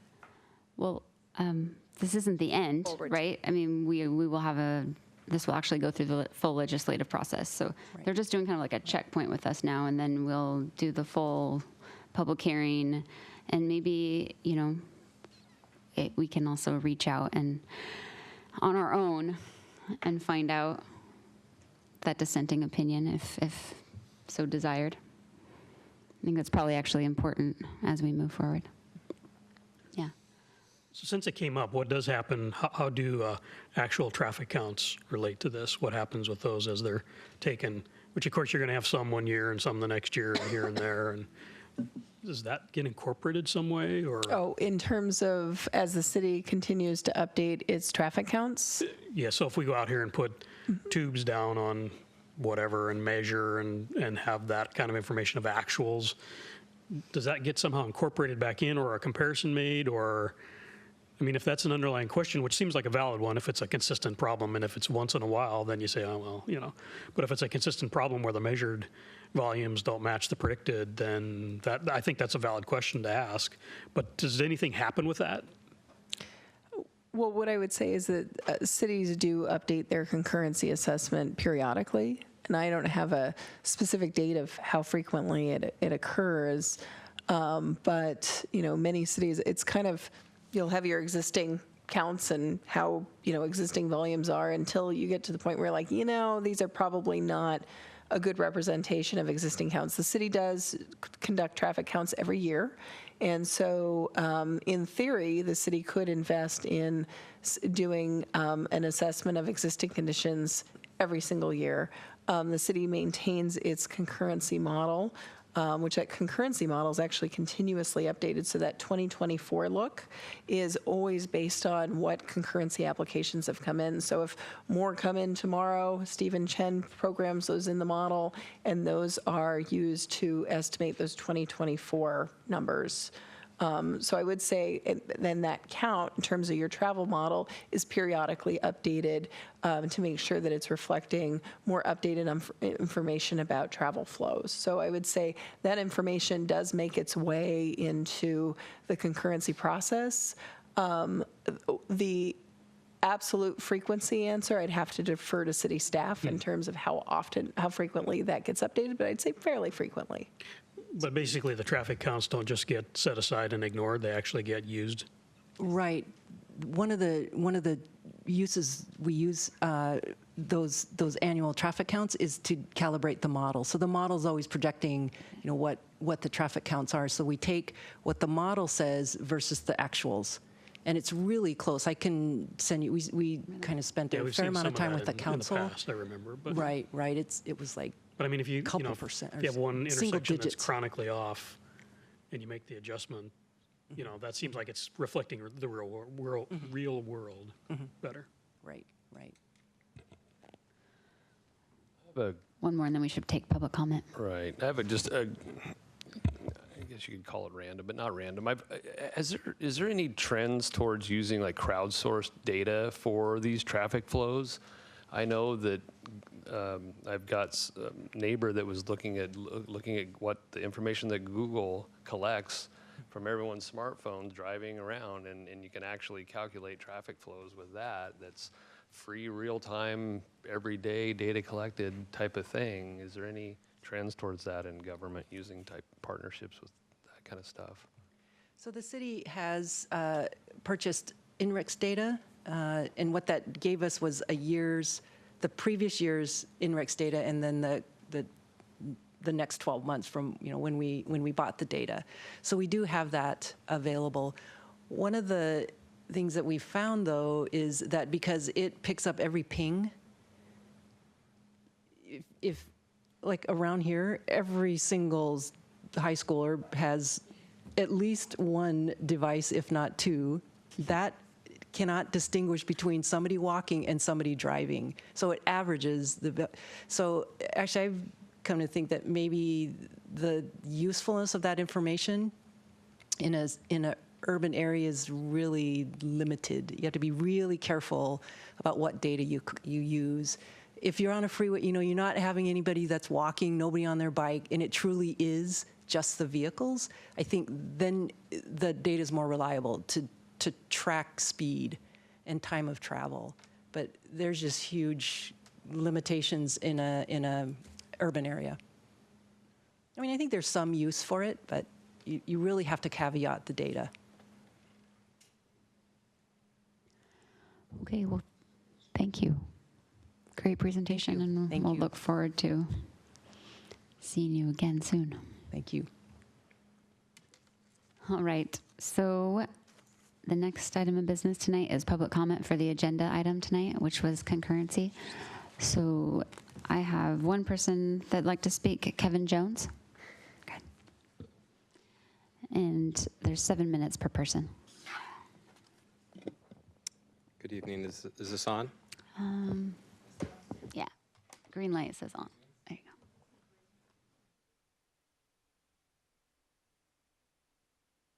Traffic engineering and transportation planning consulting firm located in Kirkland.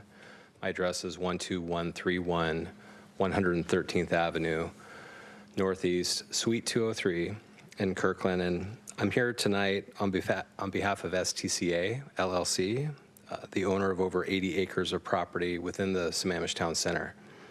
I wanted to take the opportunity tonight to comment on these interim concurrency regulations that have just been presented to you, and specifically the new volume to capacity, or VC standards contained in those regulations. I've been tracking this topic very closely for the last several months and have significant concerns with the roadway capacity estimates in these interim regulations. Based on traffic counts collected by the city in 2016, it's clear to me that in many locations, these estimates woefully underestimate actual capacity, even with the applied modifications, and in turn result in unrealistically high VC ratios for both roadway segments and corridors. I'd like to stop there and sort of explain that concern. The consultant team was directed by council to estimate the roadway capacity for segments and corridors throughout the city. And so Fair and Pierce started with standards, national standards from the Highway Capacity Manual, presented those to council. Council had some reservations with their applicability, just given the generalized nature of those service tables, meaning you mentioned topography. Topography is not considered. Someone mentioned roundabouts. Roundabouts are not considered. It's very generalized. And so there were some, adjustments made to either increase or the capacity estimates as possible, given left turn lanes, right turn lanes, et cetera. The problem, as I see it, though, is even after you make all those adjustments, in several locations throughout the city, you can look at that estimate of capacity and compare it to a 2016 traffic count, and that traffic count is higher than the estimated capacity. That's fundamentally impossible unless your capacity is underestimated. The capacity of the roadway is at least equivalent to the traffic count, if not higher. Think about it, and I described this in a memo to council. Think about it as a gallon container. That gallon container can only hold 1 gallon of liquid. So if you pour as much water or liquid into that container, and then you measure how much liquid is in the container, it can't be more than a gallon, right? Because that's the capacity of. So how can you have a capacity figure and then have a traffic count that was collected over 2 years ago now that's noticeably greater than the capacity? It can't happen. So in my judgment, in many examples, the capacity estimates are woefully underestimated.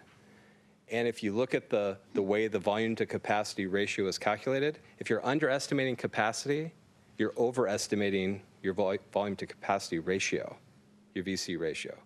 And if that's too high and you're setting certain standards, you're going to see things like failed segments and failed corridors. So hopefully that makes some sense. I tried to, I also documented this in a memo that I submitted to council last month, and I brought copies tonight to distribute to all of you. Just if you're interested, you can read it and see if it makes any sense. But to just continue, the concurrency regulations were adopted by the city council as interim regulations, and therefore the council did not conduct a public process prior to adoption, to your point. I did, however, summarize my concerns in a memo to City Council last month, and I brought copies of this memo to distribute to the Planning Commission tonight. I appreciate the opportunity to speak to you and look forward to participating as the Commission considers new concurrency regulations in the next year. I don't know where I'm at, my 7 minutes. I guess I have You have 2.5 minutes a left. couple more. Happy to entertain questions or simply keep the peace and hand out my memo. It's up to you. We'd all like a copy. Sure. Okay. Thank you for the comment. Is there anyone else who'd like to speak tonight? Oh, go.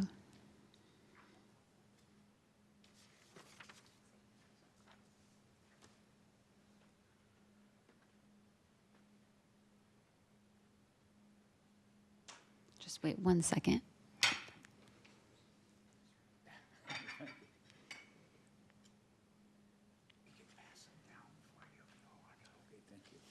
Thank you.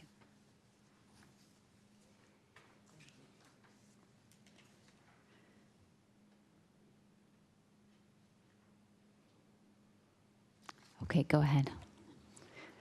May I have one of those as well? Thanks.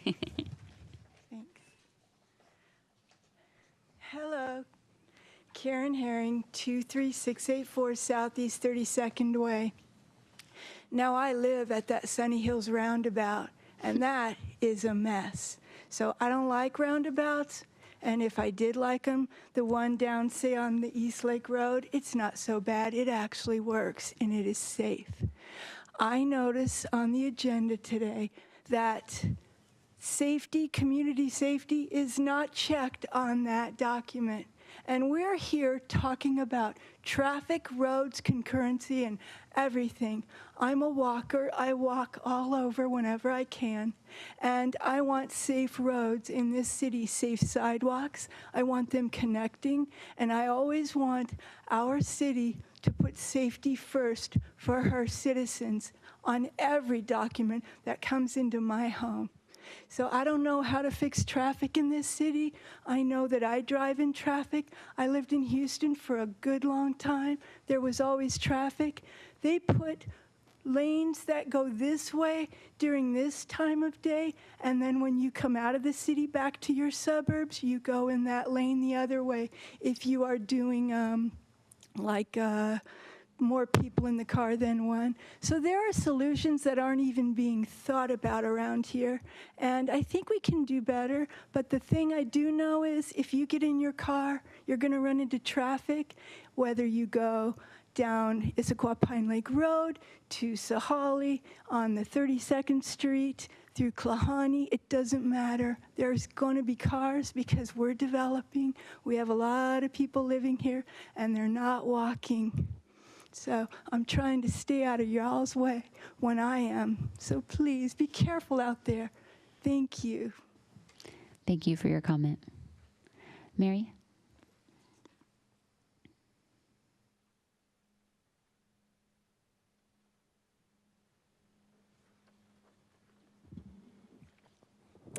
Hello, my name's Mary Wichter, and I live at 408 208th Avenue Northeast in Sammamish. I just wanted to thank you for the presentation. I go to a lot of meetings, and probably this was the clearest explanation, so I think if anybody wants to learn about it, I think you can direct them to listening to the recording of this, so I think that was an excellent reason to do it. And you guys had awesome questions, and you pointed out very fine-grained things, and I think there's a couple mistakes in there that are tiny that they'll fix. I have a suggestion related to that. It might be good if you had a map that had dots on it where the actual intersections are, the 43, and maybe, you probably can't do all the segments, but a segment example and a quarter example, a picture's worth 1,000 words. So that would just be a couple sections. I thought the other people that spoke were awesome too. I'm just going to say a few things. Victor Salman was the consultant before F&P came in, and he sits in the back. He drives on East Lake, and he speaks sometimes. And he said a couple things I just don't hear, and I know maybe it's because it's not part of this. But if you slower the speed limit, you actually get more throughput. It's kind of the tortoise and the hare thing. If the hare goes fast, slow, fast, slow, fast, slow, and if everybody has to speed up and slow down, your throughput just isn't as good as if you just do slow and steady. Maybe you've driven in Redmond where you've caught all the green lights before. Then you know what I'm talking about. The other thing he's talked about is off-peak shifting. And what that means is if everybody goes when the buses are going and everybody goes at the same hour, it's going to clutter up it everywhere. But if you can shift just a small percentage of the people, 5 minutes, 10 minutes, 20 minutes. One thing I wanted to know when my kids were going to school is what are the bus schedules so I know when to avoid the bus routes. Like don't try to come out by Skyline at about 3:15 in the afternoon. Just don't go there for half an hour. Same thing with East Lake. I think if we communicated those things to people, that's something people could individually make the choice about. There are some people that telecommute certain days of the week. There's certain times you can make appointments different. And if you can just get a small amount of people who can shift, it can really help. So I think that needs to be considered. And I once asked Victor in the back, I said, hey, if you could fix Sahali down at 202, what would you put there? And he said, probably a roundabout. And I don't know how that would affect the Gray Barn area, but he thought if you turned that into a roundabout, it would help. And since we're spending so much money and worrying, and we know there's that little gap orphan segment, maybe if the city put money with the county, we could come up with a solution or something like that would work. And I think people would be willing to do that because the 3-lane doesn't work because it doesn't improve things and the 5-lane is too expensive.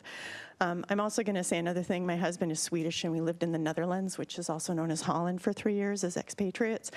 The Netherlands is about twice the size of the New Jersey or about half the size of Maine, and there's 17 million people.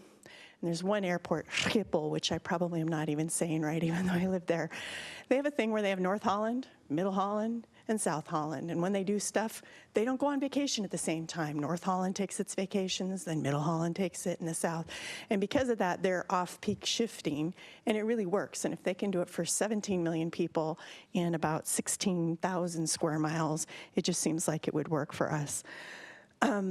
I also wanted to, you asked about the 4-3 passage. I believe at that city council meeting, they're not sure exactly what to set and everything isn't perfect and it's an iterative process, but the real argument was over, is it a 1.1 or 1.25 or 1.4 or 1.5? And Victor Selman actually stood up and talked about what 1.4 means on East Lake and what the number of cars is.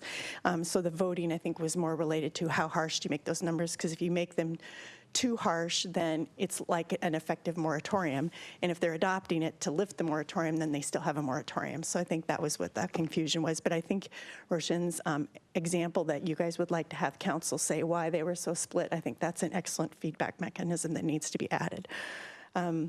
Otherwise, I thought you guys covered just about everything I heard. The questions were awesome. I think the work that the staff does and that the consultants have done is really good. I know it's a really big thing for people to talk about, and it's taking a lot of time, but I thought this meeting was effective and good. I don't know if you're changing everything, but I think for anybody who wants to know about it, I think listening to this meeting is a really good idea, and I just wanted to put out there the things that I've heard that I think could help. You know, they're not the TMP and they're not the TIP, but communication with people I think would help. The only other thing I can say is there's a lot of heavy trucks that drive around. I don't know if we have freight routes designated. I know the garbage trucks, when they deliver, if they get up to, I think it's 10 tons, they have to go take a dump in the middle of their day. And anytime that you have more trucks and traffic, you end up using the roads more, so people could learn how to not have wet waste and yard waste and stuff. That would help too. Thanks. Thank you, Mary. Would anyone else like to speak during the public comment section tonight? Okay, seeing none, I'll close the public comment section. And 1 second. So the next item on the agenda is adjournment. I resolve to adjourn. Second. There's a resolution and a second to adjourn the meeting. All those in favor say aye. Aye. Aye. Anyone opposed say no. And we unanimously agree to adjourn at 8:25.